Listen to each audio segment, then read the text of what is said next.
Come on, baby.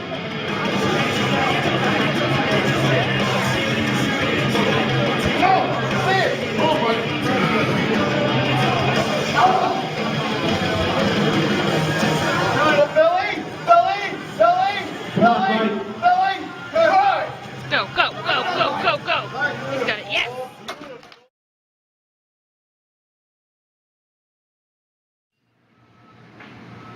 Hey, what's up guys? Mike Westerdahl here from leanhybridmuscle.com, and I'm just going to go over some instructional tips for the bench press. I got some notes here just so I don't miss anything. First thing I'm going to start off with is just going over a couple different setups. So I'll show you the first one.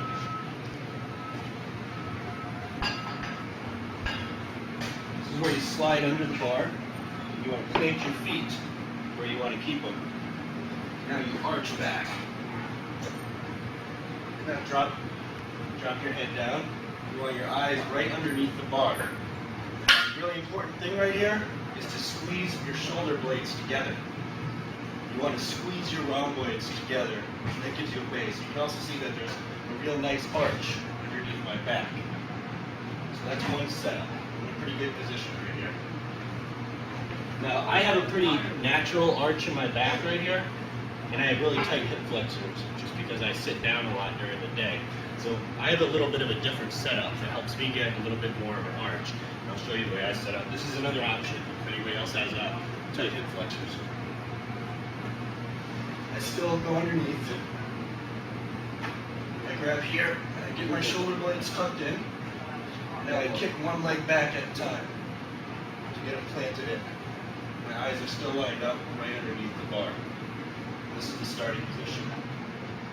Shoulder blades pulled together, arch in the back, feet planted on the ground, eyes under the bar. That's how you want to start the setup.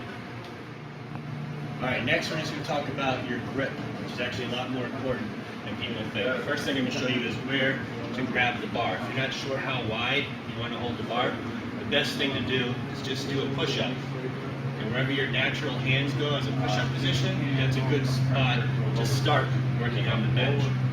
Now, the wider your arms go out, the more you decrease the range of motion. If you decrease the range of motion, you're going to be able to press more weight.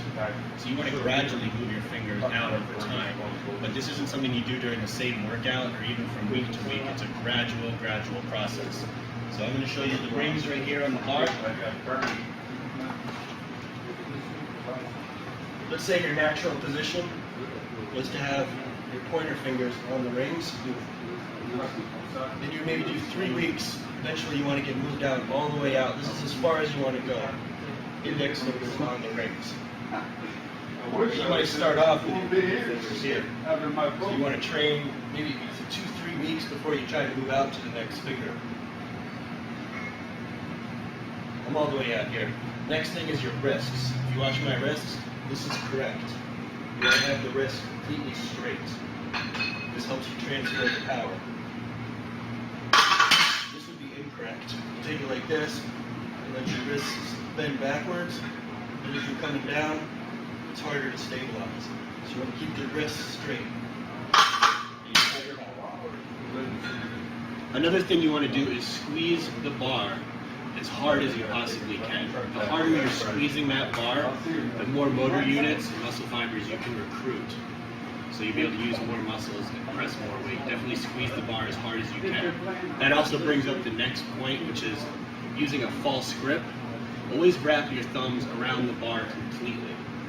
If you don't wrap your thumbs around and you have a grip like this, that's a false grip. And I've seen some guys lift a lot of weight that way. I mean, you can get strong that way, but it's not that safe. It can roll off you and fall down and hurt you. So, definitely wrap your thumbs around. And that's also, by having the thumbs around, you're going to be able to squeeze harder. A lot of people ask me questions too about wrist wraps. When do you want to use wrist wraps?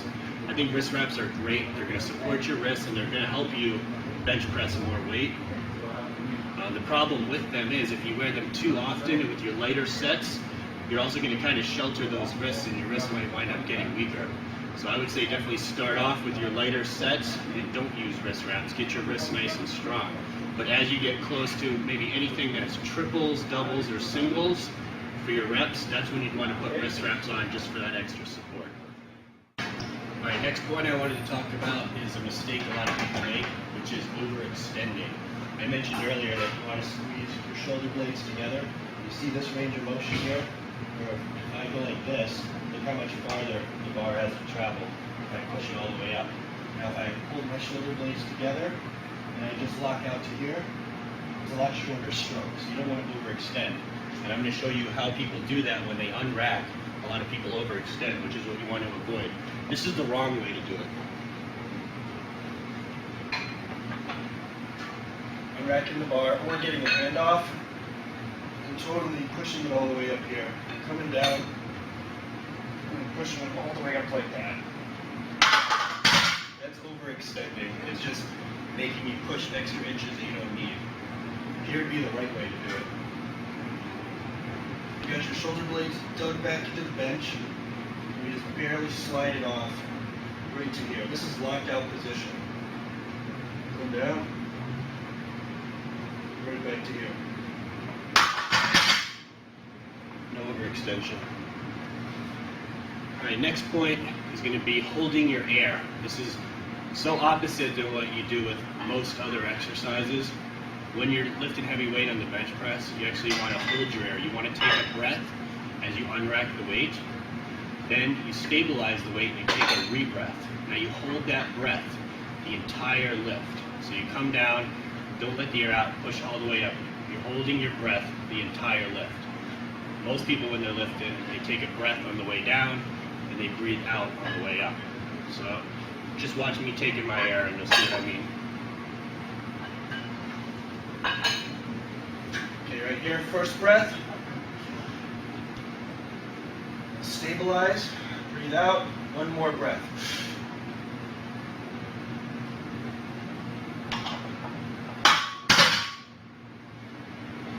That helps you keep your body tight the entire time you're pressing by holding your air. If you let the air out, you've lost your solid base, you've lost your foundation. You got to also remember that the bench is not just an upper body lift.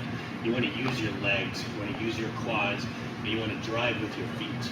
So as you're pressing, it's a full movement. As you're pressing up, you drive your feet into the ground, your quads should contract, and drive your heels and your feet into the floor to help you lift more weight. If you've done this lift correctly, you can actually...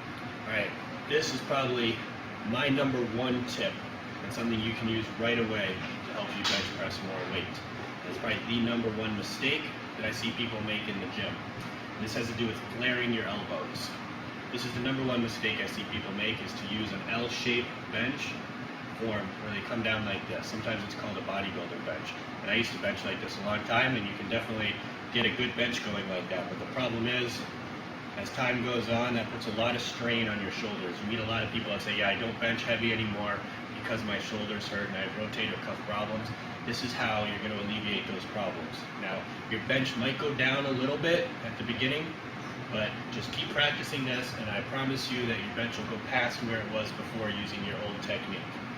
So this is the technique that's normal, what you see most people in the gym doing. They grab here, they flare their elbows out to the side, and they touch the bar kind of high right here. It puts a lot of strain on the shoulders.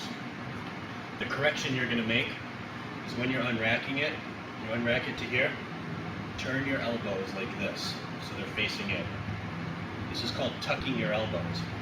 You got your hands in the exact same spot, but as you're lowering the weight now, it's impossible to flare your elbows. You're keeping them in, and it makes you touch lower on your chest. So instead of touching up here, you're going to touch a little bit right below your nipples. Let me just demonstrate the L-shaped bodybuilder form, and then the powerlifting bench. This is the one that puts a little strain on your shoulders.